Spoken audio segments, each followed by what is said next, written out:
بسم اللہ الرحمن الرحیم۔ السلام علیکم۔ میں امریکہ سے ارشد سینا۔ میری امریکہ میں دو چار ایسے بندوں کے ساتھ ملاقات بھی ہوئی ہے جو پاکستان سے امریکہ غیر قانونی طور پر بارڈر کراس کر کے آئے۔ جب ان سے پوچھا گیا کہ آپ کو راستے میں کوئی پریشانی تو نہیں ہوئی، تو وہ کہنے لگے کہ ہماری سب سے بڑی پریشانی تو اس وقت شروع ہو جاتی ہے جب ہم اپنے گھر کو چھوڑتے ہیں۔ ظاہری سی بات ہے، اپنے ماں باپ، بہن بھائی، عزیز و اقارب، دوست احباب اور خاص کر وہ لوگ جن کے بیوی بچے ہوتے ہیں، انہیں چھوڑ کر آنا اتنا آسان نہیں ہوتا ہے، اور وہ لمحات کس قدر اذیت ناک ہوتے ہیں جب انہیں یہ بھی پتہ ہو کہ اب شاید دوبارہ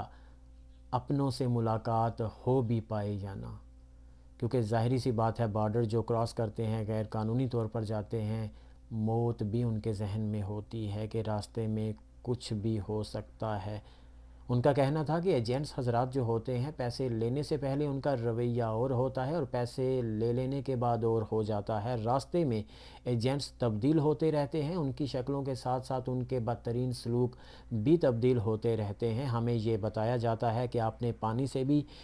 پانی میں سے بھی گزر کر جانا ہے اور جنگل کو بھی پار کرنا ہے۔ وہ کہنے لگے کہ جب پانی کا ذہن میں آتا ہے تو یہ بھی ذہن میں آتا ہے کہ ظاہری سی بات ہے، پانی میں سے گزرنا ہے، کوئی نہ کوئی ارینج تو ہوگا، کوئی کشتی وغیرہ تو ہوگی جس میں بیٹھ کر ہم دوسرے کنارے چلے جائیں گے۔ لیکن جب جنگل کا نام ذہن میں آتا ہے کہ جنگل کو بھی پیدل چل کے پار کرنا ہے، تو وہاں ہم تھوڑا سا ڈر جاتے ہیں کہ سانپ، جنگلی جانور، کوئی بھی ایسا ہو سکتا ہے جو ہمیں نقصان دے سکتا ہے، ہماری جان بھی جا سکتی ہے۔ لیکن جب اچھا مستقبل اور خوشحال مستقبل ہمارے سامنے ہوتا ہے تو پھر ہم وہاں پر اپنے خوف اور ڈر کو مار دیتے ہیں کہ چلیں کوئی بات نہیں، کچھ دن اذیت ہی سہی، لیکن ہمارے وہاں پہنچ جانے کے بعد خوشحالی آ جائے گی، اور پیچھے ہمارے ماں باپ، بیوی بچے، بہن بھائی جو ہیں، ان کی زندگیاں آسان ہو جائیں گی۔ تو پھر ان سوچوں کے ساتھ ہم اس جنگل کو پار کرتے ہیں، اور کہنے لگے کہ جب جنگل کو ہم پیدل پار کرتے ہیں، جنگل میں سے گزرتے ہیں، تو پھر ہمیں اس وقت اچھے موقع کی ضرورت ہوتی ہے کہ کون سا موقع اچھا ہو کہ ہم یہاں سے صحیح سلامت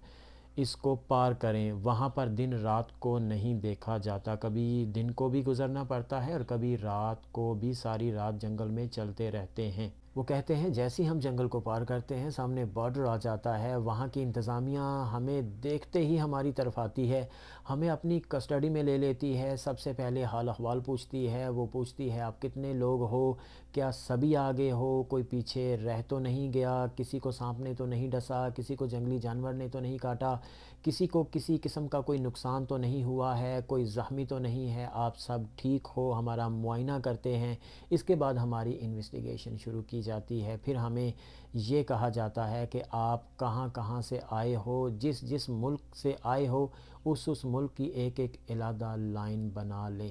وہ کہنے لگے کہ اس وقت ہم پاکستان کی بجائے اپنے آپ کو انڈین شو کرتے ہیں اور انڈین کی لائن میں کھڑے ہو جاتے ہیں۔ تو میں نے ان سے پوچھا کہ آپ ایسا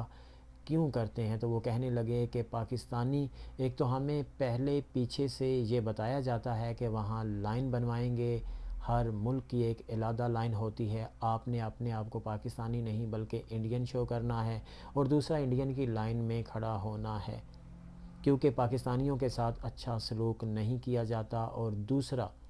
یہ بھی ہوتا ہے کہ پاکستانیوں کو اگنور کیا جاتا ہے، اور پہلے دوسرے ملکوں کو جو لوگ ہوتے ہیں ان کو دیکھا جاتا ہے، اور پھر آخر میں پاکستانیوں کو دیکھا جاتا ہے۔ مجھے اس وقت ان لوگوں پر یقین نہیں آتا تھا کہ یہ کیسے ممکن ہو سکتا ہے کہ پاکستانیوں کو تو اگنور کیا جائے اور دوسروں کو ترجیح دی جائے، لیکن اب